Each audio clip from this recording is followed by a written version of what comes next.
বেলারুশ রাশিয়ার যৌথ সামরিক মহড়া, ন্যাটো সীমান্তে নতুন করে উত্তেজনা। খবর সংযোগের আন্তর্জাতিক অঙ্গনের সংবাদ বিশ্লেষণে আপনাদের স্বাগতম। চলুন দর্শক, দেখে আসা যাক আজকে কি কি রয়েছে। দর্শক, আমাদের এই আন্তর্জাতিক অনুষ্ঠানে আপনারা অনেকে কমেন্টস করে থাকেন, এজন্য আপনাদের ধন্যবাদ। আমি কিছু কমেন্টস আজকে পড়ছি। জিয়াউল হক নামে একজন দর্শক লিখেছেন, beware USA, NATO is going to be destroy by USA. Arun Roy নামে আমাদের এক বিদেশি বন্ধু লিখেছেন, ট্রাম্পের এই কথার কারণে রাশিয়ার তেল বিক্রি আরও বেড়ে যাবে, যেটা রাশিয়ার জন্য শাপে বর হবে। ধন্যবাদ ডোনাল্ড ট্রাম্পকে। এটা আমরা গত 2 দিন আগে একটি এপিসোড করেছিলাম রাশিয়া এবং ন্যাটো এবং মার্কিন যুক্তরাষ্ট্রকে, তার প্রতিক্রিয়া এই কমেন্টগুলো এসেছে। রাশিয়া ও বেলারুশ যৌথভাবে ব্যাপক সামরিক মহড়া শুরু করেছে, যা নিয়ে পূর্ব ইউরোপের ন্যাটো সদস্য রাষ্ট্রগুলোতে নতুন করে উদ্বেগ দেখা দিয়েছে।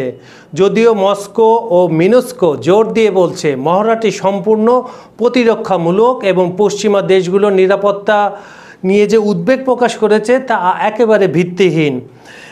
দর্শক, আপনারা জানেন 3 দিনব্যাপী এই মহড়া আয়োজিত হচ্ছে, আজ সেটা শেষ দিন। সুপ্রিয় দর্শক, আমাদের এই আয়োজন কেমন লাগছে জানাবেন।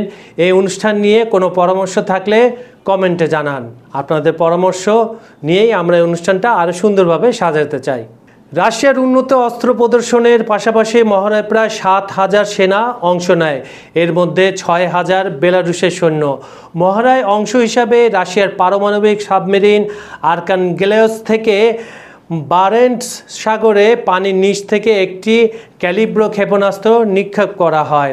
ইন্টারফ্যাক্স জানিয়েছে, নির্ধারিত লক্ষ্যবস্তুতে ওই হামলা সফলভাবে সম্পন্ন হয়েছে।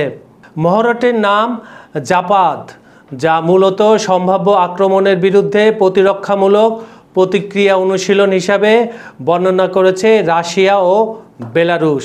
তবে এদিকে ন্যাটো পূর্ব সীমান্তের দেশগুলো একে সম্ভাব্য হুমকি হিসাবে দেখছে। গত সপ্তাহে রুশ ড্রোন পোল্যান্ড এবং রোমানিয়ার আকাশসীমা লঙ্ঘন করেছে বলে অভিযোগ তোলে রোমানিয়া এবং পোল্যান্ড, যা দেশটির সরকারকে সতর্ক করে দিয়ে বলছে দ্বিতীয় বিশ্বযুদ্ধের পর এবারই সবচেয়ে বেশি সংঘাতের সম্ভাবনা দেখা দিয়েছে। একই সময়ে রোমানিয়াও রুশ ড্রোন অনুপ্রবেশের অভিযোগ করেছে। এদিকে ব্রিটেনের লেবার পার্টি নেতৃত্বাধীন সরকার সোমবার ঘোষণা দিয়েছে পোল্যান্ডের আকাশ প্রতিরক্ষা ব্রিটিশ যুদ্ধবিমান মোতায়েন করা হবে। রাশিয়া 2022 সালে ইউক্রেনে স্থল আগ্রাসন শুরুর পর থেকে ন্যাটো ও রাশিয়ার মধ্যে উত্তেজনা তীব্র থেকে তীব্র হয়ে উঠছে। আরেকটি খবর দিয়ে আজকের অনুষ্ঠানটা শেষ করছি। খেরসনে রুশ দখলদারিত্বের ভয়াবহতা নিয়ে একটি কিশোরের বর্ণনা। ইউক্রেনের দক্ষিণাঞ্চলের শহর খেরসনে 2022 সালে রুশ সেনাদের দখলদারিত্বে 8 মাস ছিল বিভীষিকাময় ও নির্যাতনের সময়। সেই সময়কার অভিজ্ঞতা জানিয়েছে ইউক্রেনীয় কিশোর ইভহেন ইয়েনাভভ।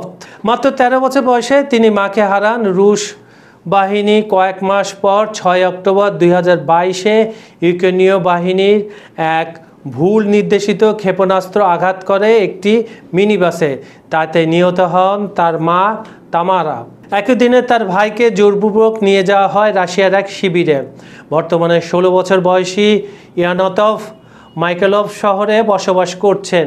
তার পরিবার দখলকারের শহর ছেড়ে গ্রামে চলে গিয়েছিল। সেখানে গরু, হাঁস, মুরগি আর একটি সবজি বাগান ছিল। কিন্তু আর্থিক কষ্টে পড়ে তারা সেপ্টেম্বরে আবার শহরে ফিরে আসে, ঠিক নতুন শিক্ষাবর্ষ শুরুর সময়। খেরসনে মানুষের কাছে রুশ দখলদারিত্বে সেই 8 মাস আজও এক দুঃস্বপ্ন, যেখানে জীবন কেটেছে মৃত্যু, ভয় আর অবমাননার ছায়ায়।